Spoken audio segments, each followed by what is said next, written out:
Bueno, entonces sí, yo les voy a presentar esta propuesta que nosotros construimos desde el proyecto para priorizar áreas de humedales amazónicos para identificar acciones de conservación. Entonces, en sí, lo que queríamos con este componente del proyecto era generar esta herramienta que ayude a priorizar áreas de importancia y que ayude también a focalizar acciones para conservación y protección de estas áreas. Entonces, en sí,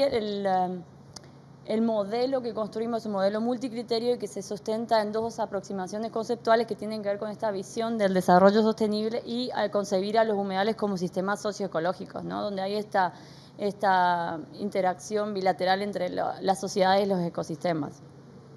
Entonces, bajo esa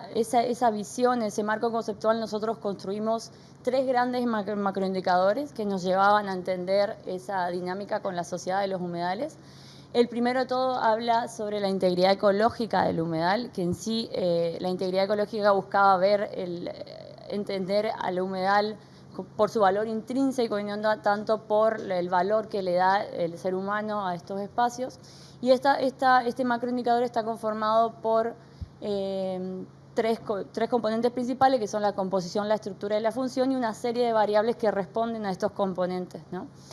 El bienestar humano lo que buscaba era ver estas contribuciones del humedal a las poblaciones. Entonces, se enfocaba básicamente en tres partes, que era cómo tenía un rol en el abastecimiento, cómo tenía una influencia en la cultura y cómo jugaba un rol en la regulación de algunos procesos. Y el último, tenía que ver con la actividad humana y que básicamente era medida la intensidad de estas presiones como consecuencia de las actividades humanas no sostenibles en estos espacios, ¿no? Fue una construcción colaborativa, es decir, nosotros tuvimos, como presentaron mis compañeros, varias instancias en las que muchos actores que están ahora presentes nos ayudaron mucho en definir las variables que representaban estos tres grandes macroindicadores, en facilitarnos información y ayudarnos en todo lo que fue un proceso de ponderación y darle peso a estas variables para que el modelo responda según las distintas visiones, ¿no? Entonces hicimos estos talleres regionales. Hicimos esto que comentaban que hicimos varios, que te comentó John, que hicimos talleres nacionales en todos los países. En Perú nosotros hicimos talleres focalizados con varias instituciones del Estado, con comunidades nativas, entonces con un acercamiento con distintos actores para entender bien la perspectiva que se tenía sobre los humedales, ¿no? En sí, el humedal o la priorización de las áreas responde a esta ecuación aritmética, que no es más que una suma ponderada de los tres grandes macroindicadores que les mostré anteriormente: la integridad ecológica, el bienestar humano y la actividad humana. Entonces, en esta ecuación, estos tres grandes macroindicadores y las 29 variables que están incluidas interactúan entre sí y con los pesos que fueron asignados para obtener distintos estados del modelo prospectivo. Es decir, nosotros hicimos unas premisas sobre cómo buscando escenarios en que cómo respondería el modelo modificando estas ponderaciones, y principalmente planteamos tres estados del modelo, tres respuestas de este modelo, y una es la respuesta inercial, que implica que se mantengan las condiciones actuales, las condiciones de gobernanza actual, las presiones y amenazas avanzando sobre estos espacios, y este era nuestro estado inercial. Otro estado era uno depredador, donde estas presiones se incrementan considerablemente, se disminuye la integridad ecológica y cómo va a responder los humedales ante una perspectiva de este sentido, donde haya un incremento, donde la gobernanza se debilite, donde estas unidades de gestión como territorios indígenas, ANP, se debiliten y las presiones y amenazas tengan una influencia más grande sobre estas. Y un escenario funcional, que era más un escenario medio ideal, donde nosotros consideramos una reducción en estas presiones y amenazas, y aumentábamos la integridad de estos ecosistemas. Entonces, esta fue nuestra propuesta para el modelo de cómo respondía ante estos tres grandes estados, ¿no? A su vez, el modelo también permite ver de forma separada los resultados de cada macroindicador. Entonces, por cada macroindicador tenemos unos mapas donde están categorizadas distintos niveles de integridad ecológica, es por resultado de esta superposición de las variables que se consideraron, y una distribución de estos niveles en función del área que van ocupando en el mapa. Entonces también Después de muchos análisis, hay muchos resultados que se sacan de estos análisis estadísticos del mapa, pero un dato importante es que la mayor proporción de estos humedales con integridad ecológica alta y muy alta están en ANPs, áreas naturales protegidas, cuyo objetivo de creación tiene que ver con el desarrollo sostenible y son departamentales, principalmente las áreas. Y a su vez vimos que las áreas de menor integridad ecológica están en el sur y el este de la Amazonía, que responde mucho a lo que presentó Carlos de cómo esta expansión de las carreteras, por ejemplo, avanzó sobre esa zona y todo el proceso de ocupación de esta zona sur en la Amazonía, ¿no? A su vez, este es otro indicador que construimos, bienestar humano, hay una nota ahí, porque este indicador responde mucho a las variables que fueron incluidas, es decir, un indicador que todas las variables que nosotros logramos construir fueron básicamente construidas por nosotros con la información que recogíamos y no necesariamente eran representativas de todas las condiciones de bienestar humano, ni la escala espacial en la que había disponibles estas variables en el presente. Entonces esto es más un ejemplo de lo que implica el bienestar o lo que se representa el bienestar, los humedales, cómo inciden en el bienestar de las poblaciones, pero está limitado a las variables que incluimos en el modelo. En sí lo que resalta mucho el modelo es estas poblaciones y los humedales en su entorno cercano y cómo estos humedales en su entorno cercano juegan un rol muy importante sobre el bienestar. Algunas de las variables que consideramos fue el acceso al agua y cómo la distancia a las fuentes de agua es un factor clave para el bienestar también, ¿no? Hay muchas condiciones, sobre todo en ámbitos rurales, donde la distancia para obtener agua generalmente está restringida a un cierto espacio. Es decir, hay limitantes intrínsecas de lo que uno puede recorrer para buscar agua y las infraestructuras que tiene cada lugar una capacidad de instalar infraestructura para distribuir el agua, ¿no? En sí lo que vimos es esto, que hay una relación muy cercana con el entorno cercano de los humedales y que esa relación baja más allá de la condición en que estos humedales se encuentren. Es decir, existe, por más que el humedal está deteriorado, igual hay una relación de las poblaciones aledañas con este humedal. Y vimos que gran parte de estos humedales que tienen una prioridad muy alta están fuera de alguna unidad de gestión que podría mantener su integridad, ¿no? Y esos son algunas áreas que proveen agua, por ejemplo, algunos centros poblados. Este es el macroindicador de actividad humana, entonces muestra los niveles de presión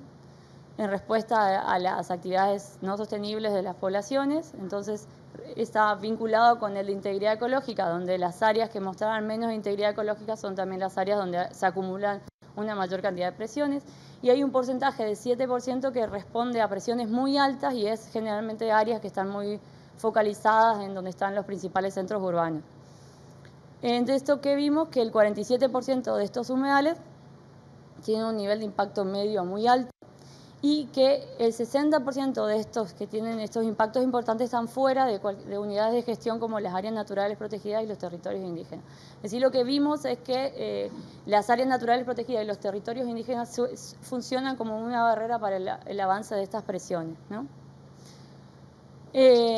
Una vez que nosotros vimos estos macroindicadores por separado, lo que hicimos es usar esa ecuación para ver cómo interactuaban entre sí las variables y creando estos modelos prospectivos bajo distintas premisas. Este es el modelo inercial que le había comentado antes, donde las condiciones se mantienen. Entonces, resalta áreas de mayor relevancia, son los colores rojos, y determina distintas acciones de conservación y manejo que se pueden hacer en estas distintas áreas, ¿no? En general, estas rojas son áreas que aún mantienen cierta funcionalidad, mantienen cierta integridad, entonces lo que se quiere evitar es que se avance el deterioro de esas áreas con medidas preventivas. Este es el modelo funcional que les mostraba, que era el estado como ideal en el que las presiones y amenazas disminuyen considerablemente sobre estos espacios, donde la integridad ecológica se recupera y el bienestar humano asociado a esta integridad también tiene un alto valor, y resalta áreas donde se recuperó esta integridad ecológica y donde ya las medidas implican más a tratar de mantener, vigilar y mantener el estado de integridad en el que podría llegarse. Y el modelo depredador, que potencia mucho estas presiones sobre los ecosistemas, sobre los humedales. Estas principales presiones están muy asociadas a los principales cursos de los ríos y lo que busca es que en esas zonas donde están estas altas presiones necesitan hacerse un manejo con intervención urgente para frenar ese avance hacia otras áreas que por el momento mantienen cierta condición de integridad. Esto es un estudio de caso, es de cómo el modelo responde o cómo se puede analizar en algunos espacios. Esto es la ciudad de Iquitos y su entorno cercano. Y este es el modelo inercial, es decir, que mantiene las condiciones actuales y muestra estas zonas en rojo que mantienen cierta condición de integridad como áreas para manejo, y estas verdes que son las áreas donde está mayor intensidad de presiones, como una zona donde hay que hacer un manejo de presiones recurrentes, de amenazas recurrentes en esta zona.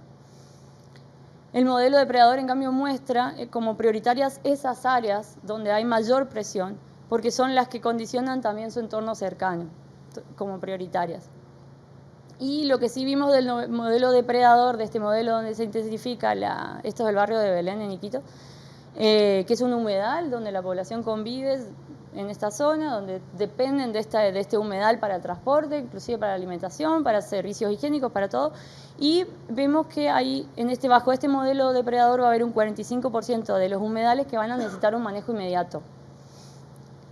Este es el modelo funcional, donde ya nosotros recuperamos la integridad, minimizamos estas presiones y donde ya estas zonas aparecen resaltadas en rojo porque recuperamos la integridad y ya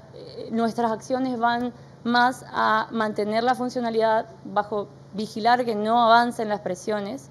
y esto implica mucho en el costo que implica recuperar áreas, ¿no? Cuando las intervenciones de mantener algo son mucho menos costosas de tratar de recuperar con intervenciones muy grandes.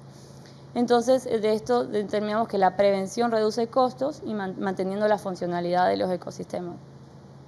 Y algunas recomendaciones principales es que esta priorización, para priorizar acciones, hay que priorizarlas según el estado socioecológico de estos espacios. Algo muy importante que vimos, porque el modelo arrojaba en todos los escenarios el rol que jugaban los territorios indígenas y las áreas naturales protegidas, y que eso necesita un fortalecimiento, necesita mantenerse, necesita ampliarse y fortalecer las áreas naturales protegidas. Lo que sí, el escenario depredador nos mostró que hay presiones muy críticas que deberían tratar de revertirse para evitar este avance hacia otros espacios que aún mantienen la funcionalidad, y que es muy importante en estas estrategias que se consideren integrar el bienestar humano. Este modelo de priorización se puede usar para tomar decisiones bajo distintas perspectivas, bajo distintos escenarios, y como comentaron mis compañeros, es un modelo flexible que uno puede modificar estas ponderaciones en función de lo que busca, puede considerar qué variables ingresan en el modelo y qué variables no. Entonces arroja resultados también bastante asimilables en función de lo que uno espera, ¿no? Y lo que sí, como hablamos que estos humedales están interconectados entre todos nuestros países, entonces sí hay una necesidad de una cooperación transfronteriza, y que adoptar este enfoque preventivo para reducir costos es una estrategia interesante para mantener los humedales. Y con eso termina mi presentación.